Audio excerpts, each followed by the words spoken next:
All right, everyone. Now we have, of course, tomorrow, the DC meeting between Donald Trump and Volodymyr Zelensky. Well, they're basically the same thing anyway. Link in the description, archived, of course. And now a bunch of European globalists are going to be sitting in on the meeting. You've got, for instance, Mark Rutte, a severe globalist who got forced out of his own political stature down in the Netherlands after his government collapsed. There was a reason for that. You've got the authoritarian Emmanuel Macron, and of course, then you've got Keir Starmer and others. They are going to try to force Trump's hand by reiterating their unilateral support for Ukraine. I suspect that Trump might tell them effectively because he hasn't gotten along with European leadership before in the past at times. I suspect that he'll tell them, well, Ukraine appears to be over in Europe and we can send weapons and stuff like that, but ultimately you're going to have to belly up to the bar. Why don't you people start rearming? I have a feeling that he's going to say something along those lines. What I really hope he doesn't do is kowtows to the pressure of European globalists and says, "All right, we'll continue the effort. We'll keep giving them free money and stuff like that." He has signaled a general unwillingness to continue that particular strategy. And there's probably a reason why. What Russia wants is recognition of Crimea and control of the Donbass. That's basically what it wants.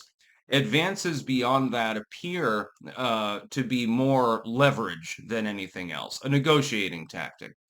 Zelensky has planted his feet and said, we're not giving up a square inch of land, and by the way, you need to give Crimea back. That ain't going to happen. There's no possibility of that happening. It would take an absolute miracle for Vladimir Putin to ever agree to such a deal. Just like it would take an absolute miracle for Zelensky to agree to the current deal proposed by Russia, which would also preclude them from joining NATO. If you don't join NATO, then you're ceding territory, but you have no real guarantee of safety because you're not a NATO ally. What I think should be done, if I were brokering the deal, I would tell Zelensky, cede the Donbass and Crimea, and we'll protect you in a more indirect manner by stationing some NATO forces, which the Europeans will have to supply, because I don't want US troops over there. It's not our continent. It's not really our business. Put a few thousand of those people along the border, and I don't think that the Russians are insane enough to attempt to attack a location that's guarded by NATO forces, because since they are from outside from NATO countries, then you would end up with the possibility that articles get invoked by one or more member states, and quite clearly they have an axe to grind with Russia at this point. It's not necessarily confusing why that would be. They still worry about Russian incursion.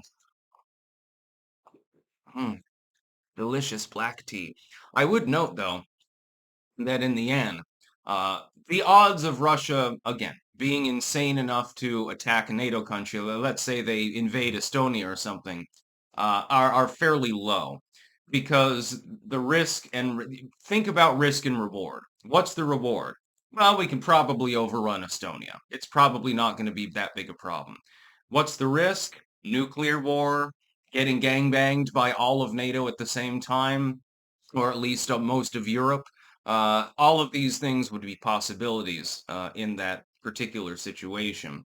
But to see these jaded globalists, I mean, when Macron and Rutte especially show up at the meeting, it's kind of clear what they're going to be pushing for. They're going to be pushing for the United States to continue funding and arming Ukraine and uh, and effectively give Zelensky whatever he wants.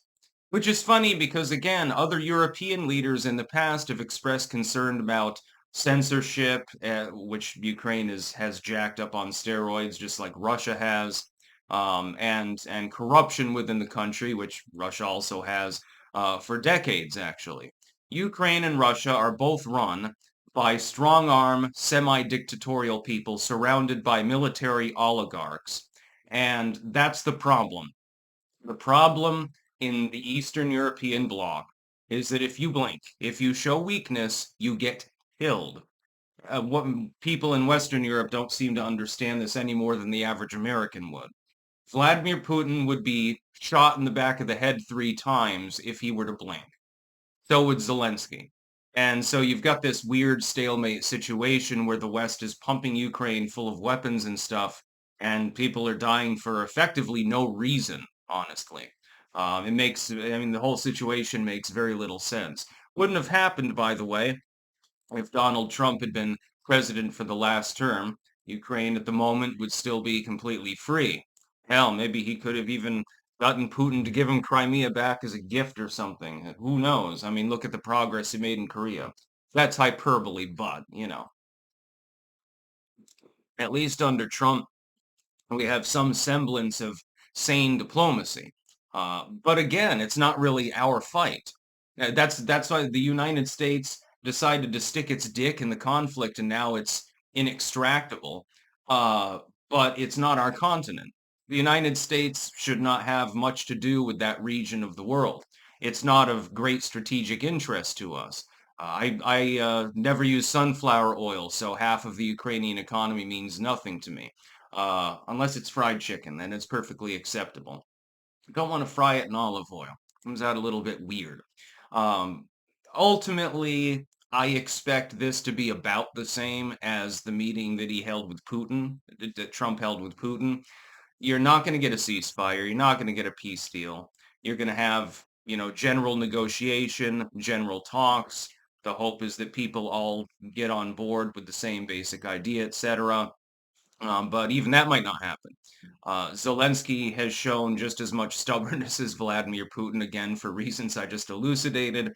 And so we're going to see what happens, but I don't expect Trump to, swagger out triumphantly and say, oh, yeah, he decided on terms for a ceasefire. He agrees with Putin now. Yay, peace in our time. I don't expect this to be any more of a victory than the last one. It's good that you're having talks, and it's good that you're saying, hey, things are going over well. That's great. It's better than having a nuclear war now, isn't it? But it didn't lead to a ceasefire, and I do not suspect that this will either. Will it be a success? Partially, perhaps, but beyond that, that's about the best that you can hope for. That's about all. Peace out.